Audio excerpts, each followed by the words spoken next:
We're following breaking news for you this morning. The Clarion Hotel, just a pile of rubble right now after it was imploded early this morning.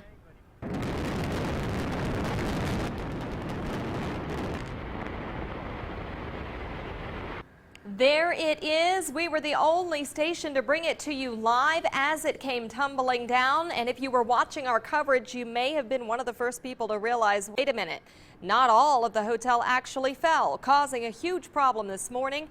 We have team coverage for you on this, as hotel officials are now trying to figure out what went wrong and how can they get this final piece of the hotel safely down. Action News reporter Denise Wong has been talking with officials all morning long. They've just moved her a little bit further away from the property. Denise, what do we know so far? Well, demolition crews tell me they want to get this piece of the building down sometime today, and they know that explosives are not going to make that happen, so they're trying to bring in a crane with a wrecking ball. That's their #1 option at this point. But if that's what they do go with, they're still going to have to secure that equipment. As for why this part of the building didn't fall, they say it's because during the implosion that happened just before 3 o'clock this morning, other parts of the building fell faster. And those pieces locked this rigid structure, which contains the elevator shaft, in place. So basically, it's stuck in that rubble. Now, in the meantime, crews have cleaned up some of the dust around here on the streets, because they do want to open some parts of the road over here. They want to reopen it from Debbie Reynolds Drive to Paradise, if possible, on Convention Center Drive. But once again, they don't know when that's going to happen, and they don't know when they'll be able to knock down what is left of that building, but they're hoping sometime today. Reporting live, I'm Denise Wong, Channel 13 Action News.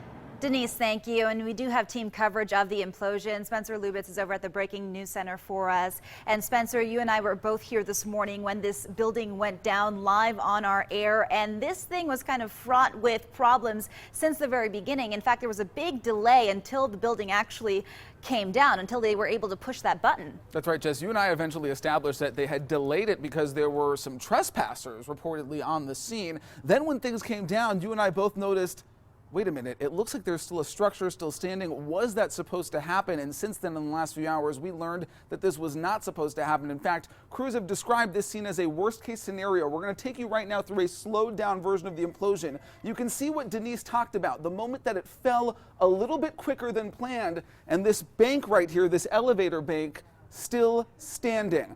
Now, we've got this doubled up. I want to cue it up again for you so we can take a closer look. Again, the moment where this whole left side of the building just falls too quickly, you can see it crashing down to the ground as planned. This was not supposed to happen. Again, demolition crews calling it the worst case scenario. Let's take you up now to the full view on your screen, where you could see moments after it was still smoldering. There was still smoke visibly coming from that elevator bank. This after 4,400 explosives were attached on the first and second floor. The demolition crews thought it would be enough, but again, there is still a structure still standing. That implosion this morning did not go according to plan. That is the latest from the Breaking News Center. Let's send it on back to Beth and Jessica. Spencer, thank you. You know, and we see that building coming down. Implosions have become so much of a part of the Las Vegas history. Not only the building with all of their history, but then the moment they come down. And today, no different, as we see a lot of problems.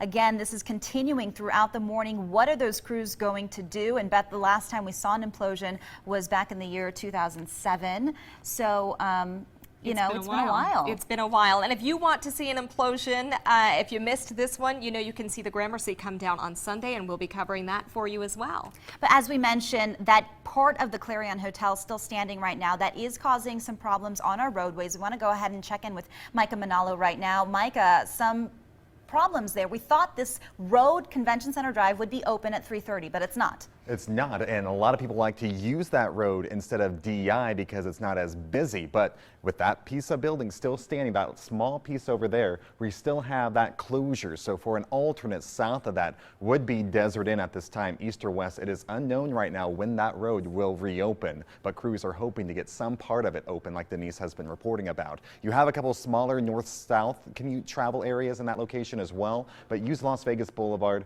or even Paradise as your alternate at this time. Let's check